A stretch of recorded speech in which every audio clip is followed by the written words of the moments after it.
You're looking for an apartment. You open 5 listings. Same neighborhood, different buildings, different owners. And the prices are weirdly identical.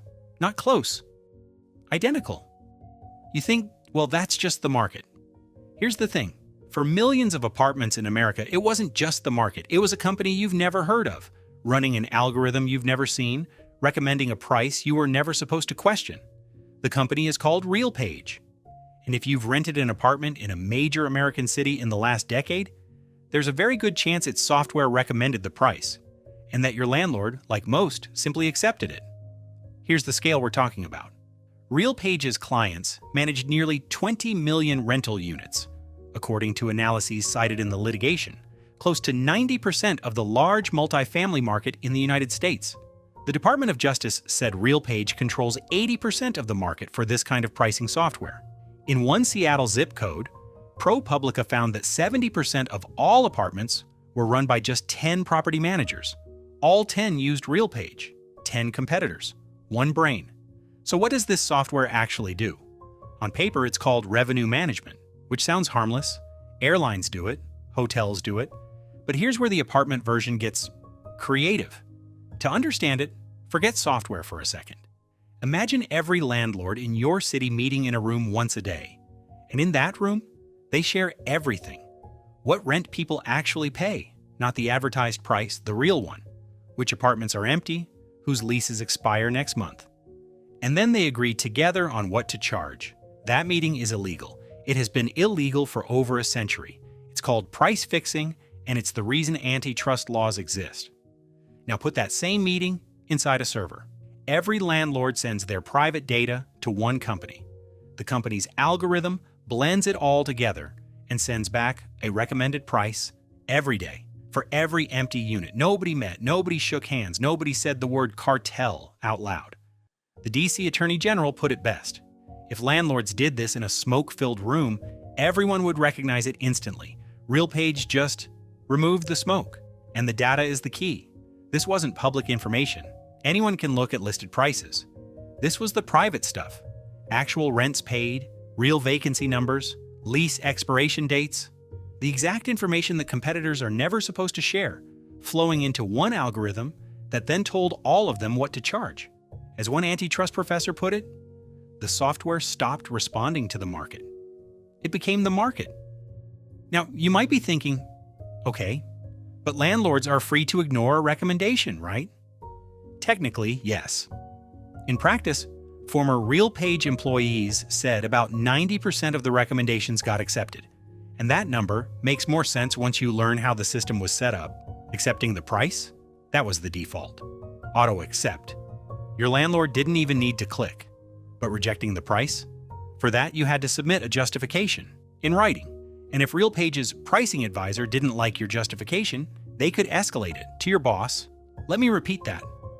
The landlord, the actual owner of the building, had to write an explanation to the software company about why he wanted to charge you less. Homework for charging less rent. And it gets better. The software sometimes recommended prices high enough that units would sit empty longer. Why? Because the math showed that fewer units rented at higher prices could bring in more total revenue than a full building at lower ones. So in the middle of a housing shortage, empty apartments weren't always a failure. Sometimes they were the strategy. They found a way to make the housing crisis part of the business model. But my favorite detail, the one that tells you everything, came from one of the algorithm's own developers. He explained to ProPublica why software prices apartments better than human leasing agents. His reason? Humans have, direct quote, too much empathy. Too much empathy. The quote is real, the interpretation is mine. This was a system where empathy was the bug. Somewhere in Texas, a team of engineers looked at the rental market and concluded that human kindness was a performance issue, and they fixed it. So how did this stay quiet for over a decade? It didn't stay quiet exactly. That's the wild part. They talked about it, publicly. At an industry conference in Nashville, RealPage executives stood on stage, on camera, celebrating rent increases of up to 14.5%. One executive asked, "What role did our software play?" His colleague answered, again on camera, I think it's driving it, quite honestly. Rule number 1 of running an alleged cartel: don't. Rule number 2: definitely don't film yourself bragging about it at a conference with name tags. Then, in the fall of 2022, ProPublica publishes the investigation that changes everything.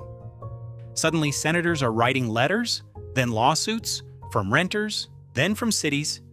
Then, in August 2024, the big one, the Department of Justice, joined by 10 states, sues RealPage for algorithmic price fixing.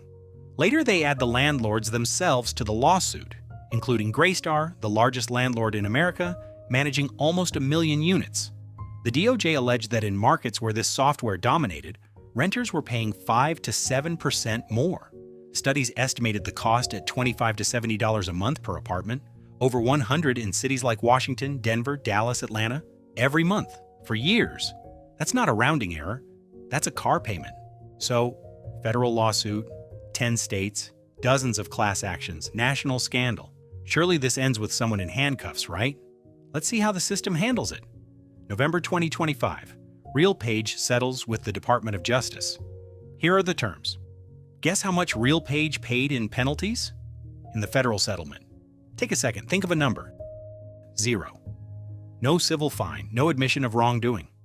Now, to be fair, the renters' class actions are a separate story, and there, the landlords did pay. About $142 million across various settlements. Sounds big. Divided across years of alleged overcharges on millions of apartments, and it rounds to pocket change. Greystar alone manages nearly 1 million units. Do the math on what $50 million means to them. It's not a punishment. It's a parking ticket on a very profitable truck. And RealPage itself? The settlement says it can no longer use fresh private data for its pricing recommendations. Any non-public data now has to be at least a year old. There's a court-appointed monitor. There are compliance rules, but no fine, no admission, no refunds. In March 2026, RealPage's CEO told the press the company didn't lose a single customer through the whole thing. Meanwhile, and this is the part with actual teeth, cities started acting on their own. San Francisco, Philadelphia, Minneapolis, Seattle, Portland, and a dozen others banned algorithmic rent setting outright. New York and California banned it statewide, not Washington, city halls. Remember that. It matters in a minute. So let's put the whole picture together. For years, one algorithm quietly shaped rents across most of the big apartment market in America. It was fed the private data of competitors. It made rejecting a higher price harder than accepting it. And when the system finally caught up with it, the company paid no federal fine, admitted nothing, and kept every client. The rules changed a little. The people who overpaid got nothing back. That's not the system failing. That's the system doing exactly what it's built to do. Protect itself first. So what does this actually mean for you? 1. If you rent in a big building, ask the question directly. Do you use revenue management software to price this unit? They might not tell you, but a leasing office that dodges that question just told you something anyway. 2. The listed price is a recommendation. Treat it like one, especially on a unit that's been sitting empty. Long vacancies are one of the few things the algorithm is built to avoid, which makes time on market one of the few variables working in your favor. Use it. 3. This got fixed where it got fixed, by city councils, not by Washington. Local housing policy is the rare place where individual pressure actually moves things. Boring? Yes. Effective? Ask the algorithm that's now banned in Seattle. For years, your rent had a silent co-author. You never saw it, you never voted for it, you just paid it. The system worked, just not for you. Works as intended.